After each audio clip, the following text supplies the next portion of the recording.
The fluorescent lights in Marcus Chen's cubicle flickered with the same rhythm they had for the past 7 years. A persistent, irregular pulse that he'd learned to ignore the way you ignore a crack in your bedroom ceiling. 28 years old, and he'd spent a quarter of his existence in this beige-walled maze at Titanfall Industries, where dreams came to be filed away in triplicate. His fingers moved across the keyboard with mechanical precision, drafting the quarterly report that would bear someone else's name by morning. Preparing and narrating this type of story took us long efforts and hard work. So if you are enjoying the story, please consider subscribing to our channel. The coffee in his mug had gone cold 3 hours ago, a film forming on its surface like ice on a forgotten pond. Marcus didn't notice. He was deep in the numbers, finding patterns that others missed, seeing connections in data that looked like chaos to everyone else. This was his gift, the ability to take complexity and render it simple, to find truth hiding in spreadsheets. Chen! The voice cut through the office murmur like a blade through silk. Marcus's shoulders tensed before he even turned around. He knew that voice the way sailors knew storm winds. Richard Thornwell III stood at the entrance to Marcus's cubicle, his 6'3" frame filling the space with inherited authority. His suit probably cost more than Marcus made in a month. Charcoal gray, perfectly tailored, with cufflinks that caught the light like small warnings. At 47, Thornwell had the kind of face that aged into power rather than wisdom, all sharp angles and practiced expressions. "Sir." Marcus stood, smoothing his off-rack shirt that had begun to pill at the elbows. "The Henderson report. Where is it?" Thornwell's eyes didn't quite meet Marcus's, instead scanning the cubicle walls as if cataloging poverty. "On your desk since 9 a.m., sir. The executive summary is on top, full analysis beneath, with the projection models you requested highlighted in." "It's wrong." Thornwell cut him off with 2 words that landed like stones in still water. Marcus felt his pulse quicken. "Sir, I've triple-checked every calculation.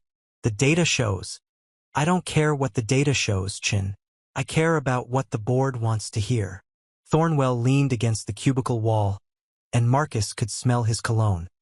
Something expensive and aggressive, cedar and dominance.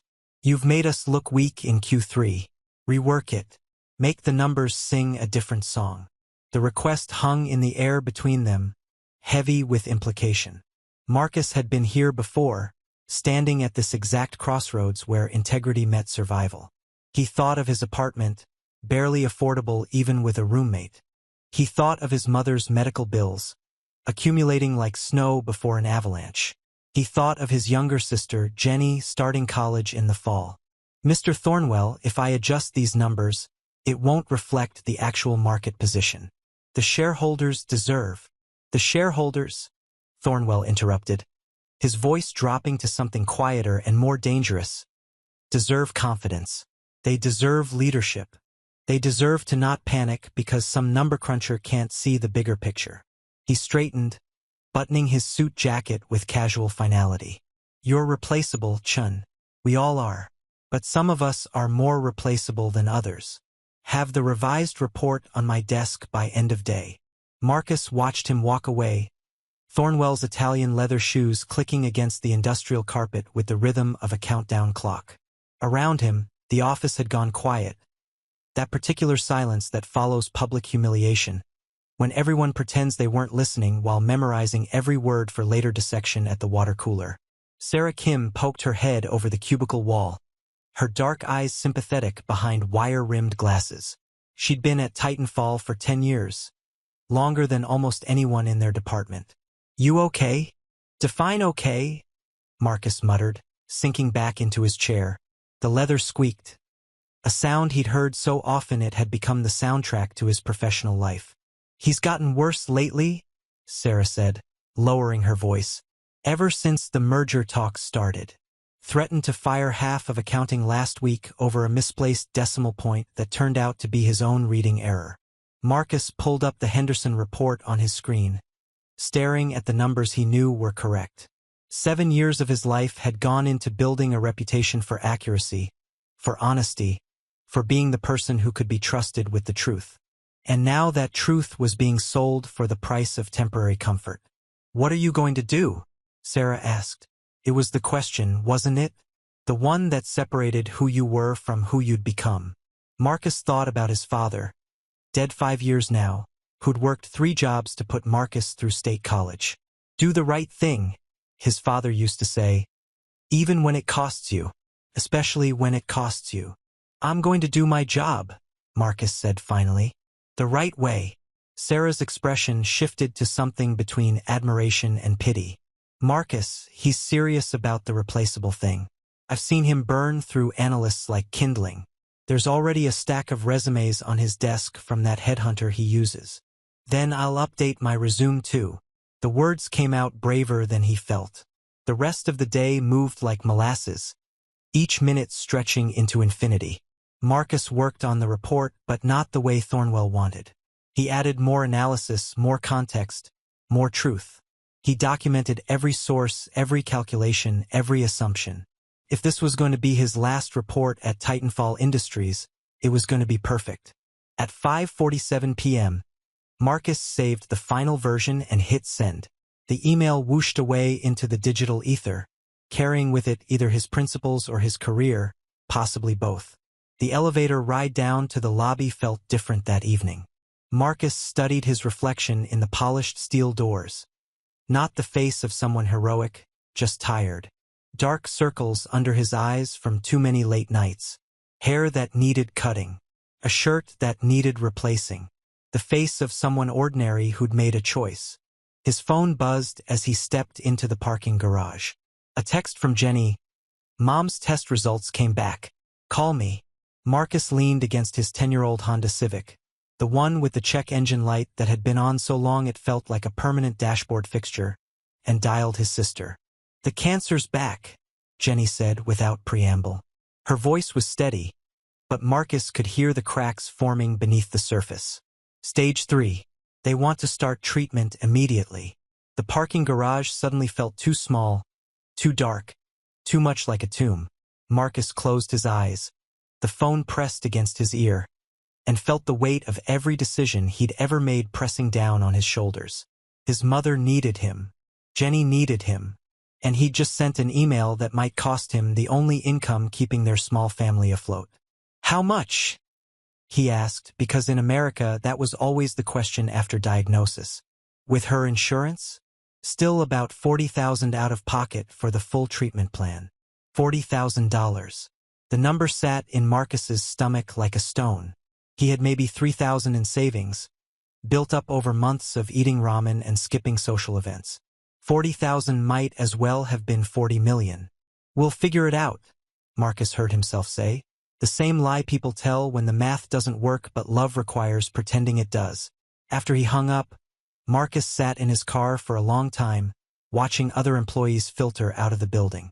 They moved like a slow river, all flowing in the same direction, toward parking spots and homes and lives that continued regardless of any individual crisis. He wondered how many of them were drowning in their own private catastrophes, wearing professional masks that revealed nothing. His phone buzzed again. An email notification. Subject line. Disciplinary meeting. Tuesday, 8 a.m. Marcus's apartment smelled like burnt toast and broken promises when he finally got home at 8 p.m. His roommate, Dev Patel, was sprawled on their second-hand couch, controller in hand, navigating some digital battlefield with the focus Marcus usually reserved for spreadsheets. Rough day, Dev asked without looking away from the screen. He had that gift, being able to read a room while simultaneously existing in a completely different one. You could say that. Marcus dropped his messenger bag by the door, a habit his mother had instilled in him. Always put things in their place, she'd say, so you know where to find them when everything else falls apart. Dev paused his game, which meant it was serious. In the 3 years they'd lived together, Dev had paused his game maybe 5 times. Talk to me. So Marcus did.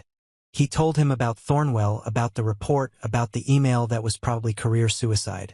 He told him about his mother, about the cancer, about the $40,000 that might as well be on the moon for all his ability to reach it. Dev listened the way good friends do, without interruption, without judgment, without trying to fix things that couldn't be fixed with words. When Marcus finished, Dev just nodded slowly. You did the right thing with the report. The right thing doesn't pay medical bills. No, Dev agreed. But the wrong thing doesn't let you sleep at night. Trust me, I know. He had his own story. A father who'd cut corners in his construction business. A collapsed building. Lawsuits that followed like shadows. What's the meeting about tomorrow? Either firing me or making me wish they had. That night, Marcus couldn't sleep. He lay in his bed, staring at the ceiling, counting cracks instead of sheep. His room was small, barely large enough for a bed and a desk, with a window that looked out at another building's brick wall. But he'd made it his own. Pictures of his family on the desk. His father's old watch, the one that no longer worked but still kept time in memory. A shelf of books, mostly leadership and business strategy, borrowed from the library because buying them was a luxury. At 2 a.m., he got up and opened his laptop. The job market was brutal, but he needed to know his options. He scrolled through listings, analyst positions that wanted 10 years of experience for entry-level pay, corporate jobs that promised fulfillment while offering enough salary to guarantee its absence. Each job description blurred into the next, a sea of buzzwords and unrealistic expectations. His email pinged, a message from an unknown sender, time-stamped at 2:03 a.m. Subject: I saw what you did. Marcus's finger hovered over the delete button. Probably spam, possibly a virus. But something made him click. Mr. Chen, you don't know me, but I've been watching Titanfall's reports for years. I'm a private investor with considerable holdings in the company. Your Henderson report, the real one, not whatever sanitized version Thornwell wanted, was the first honest analysis I've seen from that company in a decade. I'd like to meet. Tomorrow, 7 a.m., Café Moreau on 5th Street. Come alone. There are things you need to know about Titanfall Industries. A.V. Marcus read it 3 times, looking for signs of a prank or a trap. The email address was legitimate, routed through a corporate domain for something called Vanguard Equity Partners. A quick search showed it was real, a major investment firm with a reputation for hostile takeovers and corporate restructuring. He should delete it. It was probably nothing, or worse, something. Instead, he replied, I'll be there. Sleep finally came around 4 a.m., thin and unsatisfying, full of dreams where he stood before the Titanfall board wearing his father's broken watch, trying to explain numbers that kept changing every time he looked at them. The alarm went off at 5:30 a.m. Marcus went through his morning routine on autopilot, shower, shave, the same navy suit he wore to every important meeting because it was the only one he owned that didn't show its age too badly. He looked at himself in the bathroom mirror, practicing the face you wear when you're about to lose everything but want to pretend you're fine. Café Moreau was a small place tucked between a dry cleaner and a law office, the kind of establishment that survived on the loyalty of morning regulars rather than foot traffic. Marcus arrived at 6:52 a.m., early because his father had taught him that on time was late, and scanned the room. A woman sat in the corner booth, late 50s, with silver hair cut in a sharp bob and eyes that looked like they'd watched empires rise and fall without blinking. She wore a burgundy blazer that screamed executive without shouting, and she was reading a physical newspaper. Actual paper folded precisely, like she was from a time when news came once a day and meant something. She looked up as Marcus approached, and her lips curved into something that wasn't quite a smile. Mr. Chen. Punctual. I like that. Sit. Marcus slid into the booth across from her, his coffee arriving before he even ordered. She'd already arranged it. Black, 2 sugars. Exactly how he took it. The fact that she knew should have alarmed him. Instead, it intrigued him. I'm Adriana Volkov, she said, folding the newspaper with deliberate care. And before you ask how I know your coffee preferences, understand that I know considerably more than that. I know you've worked at Titanfall for 7 years. I know you're underpaid by roughly 40% compared to industry standard for someone with your skill set. I know your mother has stage 3 lung cancer and needs $40,000 for treatment. I know you sent Richard Thornwell a report last night that will likely get you fired this morning. Marcus felt his stomach drop. How? Because knowing things is what keeps me alive in this business. Adriana cut him off smoothly. And right now, what I know is that Titanfall Industries is a house of cards built on cooked books and executive ego. Your report confirms what I've suspected for months. She slid a folder across the table. Marcus opened it to find page after page of financial documents, internal Titanfall memos, altered reports, emails between Thornwell and the board discussing creative accounting practices. This is evidence of fraud, Adriana finished. Securities fraud, to be precise. Thornwell has been manipulating quarterly reports for 18 months, inflating numbers to keep stock prices high while he and select board members sell off their positions. Classic pump and dump, dressed up in corporate respectability. Marcus felt the cafe tilt slightly, reality shifting beneath him. Why are you showing me this? Because I'm going to take control of Titanfall Industries, Adriana said, sipping her espresso with the calm of someone discussing weather. And when I do, I'll need people I can trust. People who choose truth over convenience. People like you. I'm just an analyst. You're a man who risked his career for integrity when your mother's life literally depends on that career, Adriana corrected. That's not just anything. That's rare. That's valuable. She leaned forward, her eyes sharp as surgical steel. Here's what's going to happen. You'll go to your meeting this morning. Thornwell will probably try to fire you or force you to resign. You'll refuse. You'll invoke whistleblower protections and inform him that the SEC has been provided with documentation of financial irregularities. But I haven't.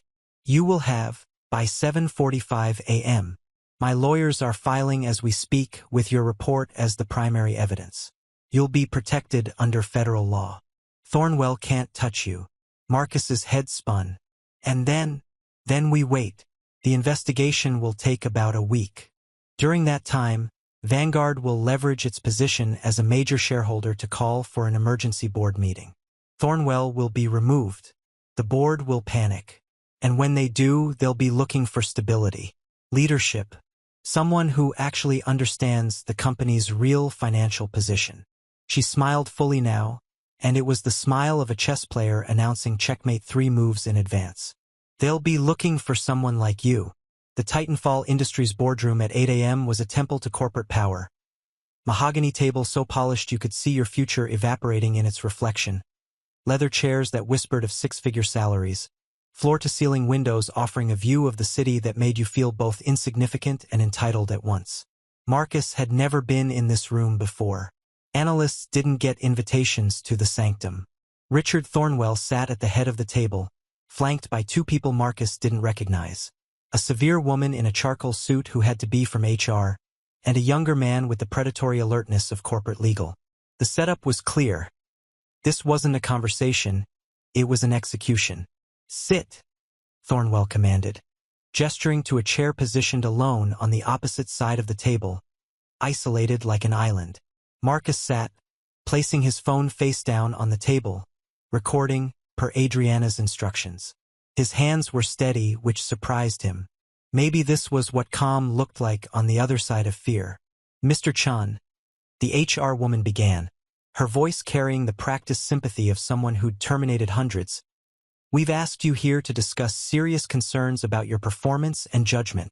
Concerns, Marcus repeated flatly. Thornwell leaned forward, his face arranged in an expression of disappointed authority he'd probably practiced in mirrors. You deliberately disregarded a direct order from a senior executive. You submitted a report designed to damage this company's standing with its investors. This constitutes gross insubordination and possibly corporate sabotage. The legal representative slid a document across the table. We're prepared to offer you a severance package in exchange for your immediate resignation and a non-disclosure agreement regarding all aspects of your employment here. Marcus didn't touch the paper. How much? 3 months' salary, the HR woman said. Quite generous under the circumstances. $21,000. Not enough for his mother's treatment. Not enough for anything except a few months of postponing catastrophe. Marcus thought about his father, about the right thing, about the moment when principle costs everything but means more. No, he said simply. Thornwell's jaw tightened. Excuse me? I said no. I won't resign, and I won't sign your NDA. Marcus picked up the document and pushed it back across the table. Because everything in my Henderson report is accurate, and we all know it. The numbers don't lie, Mr. Thornwell. Only people do. The room temperature seemed to drop 10 degrees. Thornwell stood slowly, his 6'3" frame deployed like a weapon. You're fired, effective immediately. Security will escort you out. Actually, you can't do that. Marcus pulled out his phone, opened his email, and turned it toward them. As of 7:46 this morning, the Securities and Exchange Commission received documentation of financial irregularities at Titanfall Industries. My report is part of that filing. I'm now a protected whistleblower under federal law. If you terminate me, it's retaliation, which carries both civil and criminal penalties. The silence that followed was the sound of power shifting, of certainty crumbling. The legal representative's face went pale as he grabbed his own phone, fingers flying across the screen. The HR woman looked at Thornwell with an expression that clearly said, "This is above my pay grade." Thornwell's face went through several colors, red to purple to a shade of white that suggested either rage or cardiac event. You have no idea what you've just done. No idea who you're dealing with. I know exactly who I'm dealing with, Marcus said, standing to meet Thornwell's height disadvantage with moral high ground. A CEO who's been cooking the books for a year and a half, inflating quarterly reports while selling off personal stock positions. That's securities fraud, Mr. Thornwell. That's prison time. You can't prove. I don't have to prove anything. That's the SEC's job now. I just have to tell the truth. Marcus gathered his phone, his dignity, and headed for the door. He paused at the threshold, looking back at the man who'd called him replaceable just yesterday. We're all replaceable, sir. You taught me that. Turns out you were right. The walk back to his cubicle felt different. Not triumphant, but lighter somehow, like he'd put down a weight he'd been carrying so long he'd forgotten it was there. Heads popped up over cubicle walls like prairie dogs as he passed, everyone having heard by now that something massive had happened in the boardroom. Sarah was waiting at his desk, her face a mixture of awe and terror. Marcus, what did you do? Something stupid or something brave? Haven't decided which yet. The rumor is that you threatened Thornwell with an SEC investigation. Not a rumor, Marcus said, sitting at his desk like it was any other Tuesday. And not a threat, just a fact. Dev called at noon. Dude, you're trending on finance Twitter. Hashtag Titanfall whistleblower. There's a whole thread analyzing Thornwell's stock sales against quarterly reports. People are calling you either a hero or an idiot with a death wish. Can't it be both? But the day was far from over. At 2 p.m., Marcus received an email from Thornwell's executive assistant. All hands meeting, 4 p.m., mandatory attendance. The company auditorium was packed when Marcus arrived. All 347 employees crammed into seats designed for 300. Standing room only in the back. Everyone's phones out, recording what promised to be historic corporate drama. Thornwell walked onto the stage looking like a man who'd aged 5 years in 6 hours. Behind him, the entire board of directors assembled, a lineup of executive power looking decidedly nervous. Ladies and gentlemen, Thornwell began, his voice lacking its usual command, I want to address rumors that have been circulating today regarding an SEC investigation. The room held its collective breath. These rumors are not entirely unfounded. The SEC has indeed initiated an inquiry into our financial reporting practices. I want to assure you that this company has nothing to hide, that we will fully cooperate with all regulatory bodies, and that your jobs are secure. Someone in the back shouted, What about our stock options? Thornwell's pause said everything. The board is assessing all implications of this inquiry. We'll have more information soon. Marcus watched from the middle of the auditorium, surrounded by colleagues who'd become strangers in a moment, all of them realizing their financial futures had just become uncertain. He felt the weight of it, not guilt exactly, but responsibility. He told the truth, and truth was rarely clean, rarely surgical. It metastasized, affecting everyone it touched. After the meeting, Marcus found himself surrounded by coworkers. Some wanted to shake his hand, calling him brave. Others glared at him with barely concealed rage. their retirement accounts potentially evaporating because he couldn't just adjust some numbers like he was told. James Rodriguez, a senior analyst with 2 kids and a mortgage, got in Marcus's face, his breath hot with fury and fear. "You self-righteous prick. You just killed my 401k. My daughter's college fund. For what? Principles? How about you pay my bills with your principles?" Marcus had no answer for that because James wasn't wrong. Principles were luxury items for those who could afford them. Everyone else just tried to survive.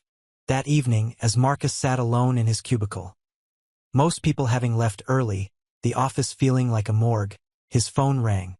Unknown number. "Mr. Chen? This is Diane Reeves, investigative reporter for the Financial Tribune. I'd like to talk to you about Titanfall Industries." And so it began. The next morning, Marcus woke to find his face on the financial news networks. The story had exploded overnight. Titanfall Industries under SEC investigation for securities fraud, with his name mentioned in every article as the whistleblower analyst who'd exposed the scheme. His phone wouldn't stop ringing. Reporters, lawyers offering their services, an employment attorney telling him he had grounds for a massive wrongful termination suit if Titanfall retaliated. His sister Jenny, crying, having read about everything online. "Marcus, this could destroy your career. No company will touch you if you're known as a whistleblower." "Maybe," Marcus admitted, watching the news coverage from his apartment. Still in his pajamas at 10 a.m. because Adriana had told him to stay home. Stay quiet, let the storm build. But some things are more important than careers. Mom's treatment isn't more important than your career? The question hung between them, unanswerable because both things were true and false simultaneously. His career funded his mother's treatment. His integrity defined whether he could live with himself while funding it. There was no good answer, only the answer he'd chosen. Thursday brought a new development. Thornwell held a press conference, standing behind a podium at company headquarters, cameras flashing like strobe lights, his face arranged in the practiced contrition of the wealthy caught misbehaving. "After careful consideration and consultation with the board, I am stepping down as CEO of Titanfall Industries, effective immediately, to focus on my legal defense and to remove any distraction from this company's important work." The reporters erupted with questions. Who would replace him? Was he admitting guilt? Would he face criminal charges? Marcus watched from his apartment, and despite everything, felt a pang of something that might have been pity. Thornwell had built his identity on power, and now that power was dissolving like sugar in rain. Soon there would be nothing left but the man beneath, and Marcus suspected that man hadn't been visited in years, might not even exist anymore. Adriana called that afternoon. "The board is in chaos. 3 members have resigned. The stock price has dropped 40%. They're desperate for stability. So what happens now? Now we wait for them to realize they need you more than you need them." Friday morning, Marcus received an official email from Titanfall's interim board chairman. "Emergency board meeting, 2 p.m. Your attendance is requested to discuss the company's future direction and your potential role in it." In 3 days, Marcus had gone from replaceable to irreplaceable, from fired to essential, from the bottom of the corporate ladder to being invited to discussions at the top. It was dizzying, unreal, like watching someone else's life unfold while wearing his skin. He called Adriana. "I don't understand what's happening." "You're happening," she said simply. "You're the only person in that company who can claim clean hands right now. The board needs credibility. Investors need reassurance that someone honest is steering the ship. You're not just an analyst anymore, Marcus. Whether you wanted it or not, you've become the face of Titanfall's redemption. I'm 28 years old. I don't have an MBA. I've never managed anyone. Neither did Steve Jobs when he started. Neither did most of the great leaders before someone handed them power and said, 'Figure it out.'" Adriana's voice softened slightly. "The question isn't whether you're ready. The question is whether you're willing." Marcus thought about his father, about doing the right thing even when it costs you. About his mother fighting cancer while he fought Thornwell. About all the colleagues whose anger he'd earned by telling the truth. About Sarah who'd supported him. About every analyst who'd ever had to choose between honesty and survival. What exactly are they offering? We won't know until the meeting. But Marcus, walk in there knowing your worth. You didn't just expose fraud. You saved that company from collapse when the truth inevitably came out. They owe you more than they know. The Titanfall Industries boardroom at 2 p.m. on Friday felt like a completely different universe from the execution chamber it had been on Tuesday. The same mahogany table, the same leather chairs, the same floor-to-ceiling windows. But the people were different. The energy transformed from hostile to desperate, from powerful to supplicant. 6 board members sat around the table, looking like survivors of a shipwreck clinging to the same piece of driftwood. Gone were Thornwell and his allies. In their place sat faces Marcus recognized from company reports but had never met: Janet Okoye, former CFO who'd retired 3 years ago and been brought back for crisis management; David Park, representing Vanguard and Adriana's interests; 3 others whose nameplate identified them as representatives of major institutional investors. Marcus walked in wearing the same navy suit, but somehow it fit differently now. Confidence, it turned out, was the best tailoring. "Mr. Chen." Janet Okoye stood, extending her hand. She was in her 60s, with the bearing of someone who'd navigated corporate politics long enough to know when to fight and when to fold. "Thank you for coming. Please sit." Preparing and narrating this type of story took us long efforts and hard work. So if you are enjoying the story, please consider subscribing to our channel. This time, Marcus sat at the table, not isolated across from it. "I'll be direct," Janet continued, settling back into her chair. "Titanfall Industries is facing the worst crisis in its 40-year history. Our CEO is under criminal investigation. Our stock price has fallen 43% in 3 days. Institutional investors are threatening to pull out. We have 1,800 employees who don't know if they'll have jobs next month. And we have one asset that no other company in our position has." "What's that?" Marcus asked, though he suspected he knew. "You," David Park said, speaking for the first time. He was younger than the others, early 40s, with the sharp efficiency of new money. The whistleblower who put integrity above self-interest. The analyst who saw the truth and refused to look away. Right now, you're the only person associated with Titanfall that investors trust. Marcus let the words settle. "What exactly are you proposing?" Janet slid a document across the table. "We'd like to offer you the position of Chief Operating Officer, with a clear path to CEO within 18 months, pending regulatory clearance and board approval." The world stopped. Cool. Chief Operating Officer. The position he'd never dreamed of, never imagined, never thought possible for someone like him. No MBA, no executive experience, no pedigree beyond state school, and 7 years of grinding in a cubicle.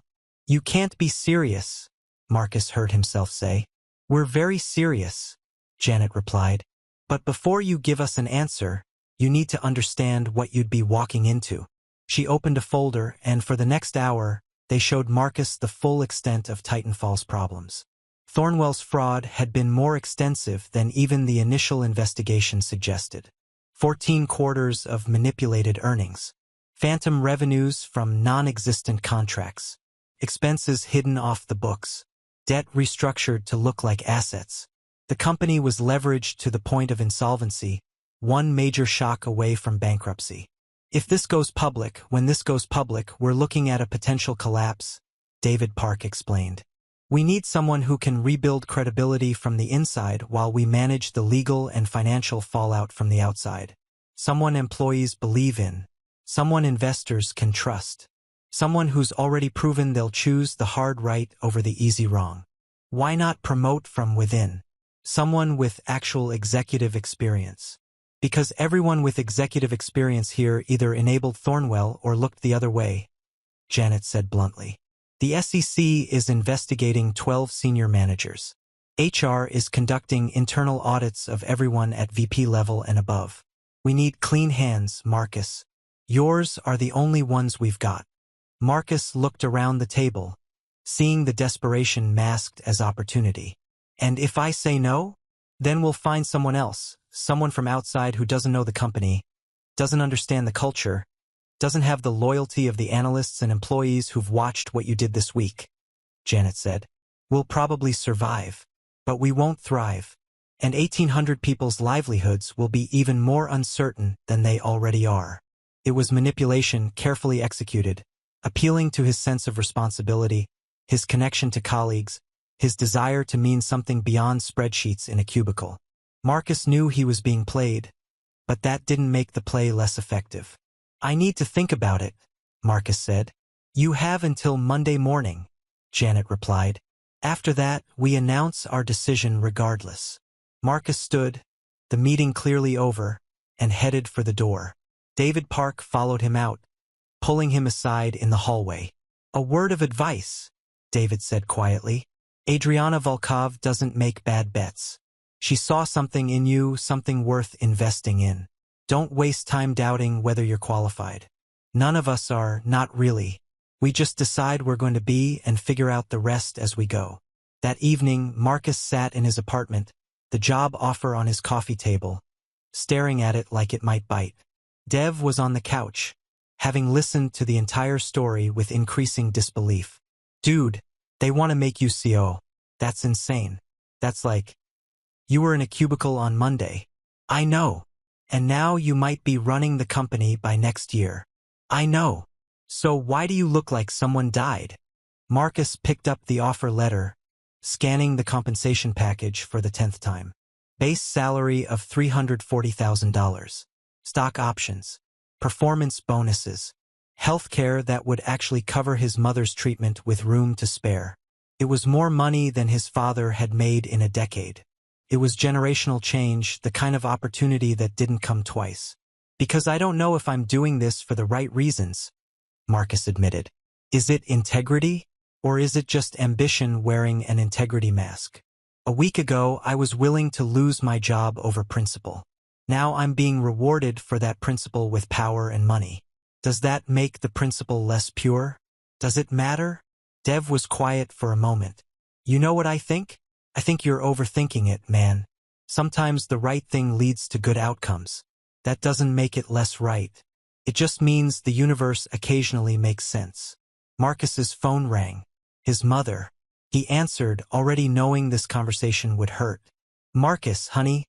Jenny told me about the job offer." Her voice was weak, the cancer and chemo stripping strength from words. "She also told me about the medical coverage. I want you to know, you don't have to take this job for me." "Mom, listen to me. I've lived a good life. Raised 2 beautiful children. Loved a wonderful man. If my time is up, my time is up. But you're 28. Your whole life is ahead of you. Don't make a decision this big because of my illness. Make it because it's what